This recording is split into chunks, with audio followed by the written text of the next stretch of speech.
Hello, friends. Friends, like we have space, field, right? Playgrounds. This is also space, right? So, some people are aware of the fact that, this is a space which is the space of the knowing, space of the knower, and it is connected with the breath, and therefore, what did Buddha do? He kept on looking inside. He kept on looking inside. He closed his eyes and he sat and sat and sat. He kept on looking inside. When he kept on looking inside, he could feel every boundary, he could feel every particle of it. And then he felt that, okay, this space is connected with the breath.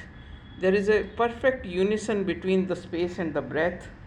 And uh, it's so beautiful. This is a very wonderful phenomena.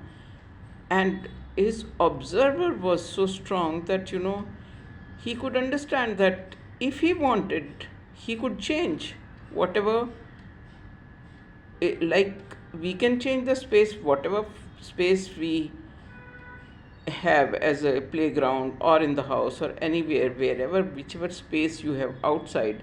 When you look at that space, and if you want to make the changes, you can make the changes.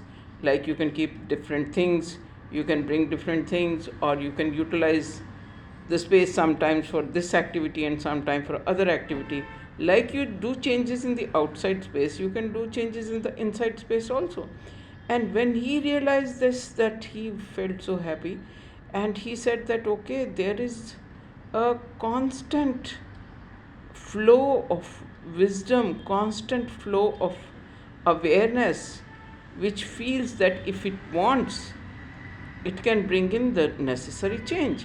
And then he got to know that, there is no such thing like, you know mm, something which is to be kept permanently inside. It will be just accumulation. So whatever baggage is there, we can just keep it outside and make it feel like it is totally empty. And that stage of emptiness was called shunya.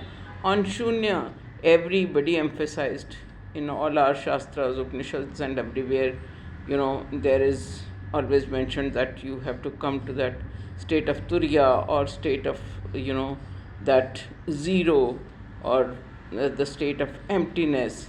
And when it is empty, then you can consciously evolve, you can consciously make changes in it. And he also realized that there is something which is constantly observing, and there is something which is constantly evolving. And if it is constantly evolving and then there is a constant observer, then both of them can work together. That is what is conscious evolution.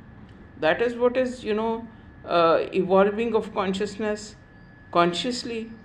And that is what was nirvana for him. That he said, okay, that's the whole game.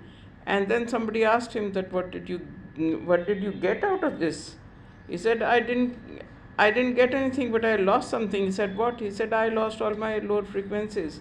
And now I'll be working with people to cultivate love, compassion, and care, because this is what everybody wants.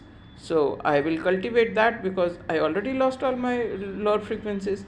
And then he also realized that no higher frequencies, no lower frequencies is the state of zero, where you have only the field and the breath. And that was nirvana. And then somebody asked him, what do you want now? And he said, I'll just have a cup of tea. And he laughed it away. So this is the whole story. If you know who you are, and if you know that this system is a system which consciously evolves, then it depends entirely upon you what kind of activity you want to be evolved upon, and put the observer in that activity, and then consciously evolve, right? It's so very simple and it's so interesting. May the Buddha in you always remain awakened, and may you be able to consciously evolve in whichever area, whichever field you want. And my journey for today was very interesting, and new discoveries I'll discuss with you later sometime, but it's very interesting. Okay, thank you so much. God bless you. Stay tuned, happy, healthy, and I'll see you tomorrow.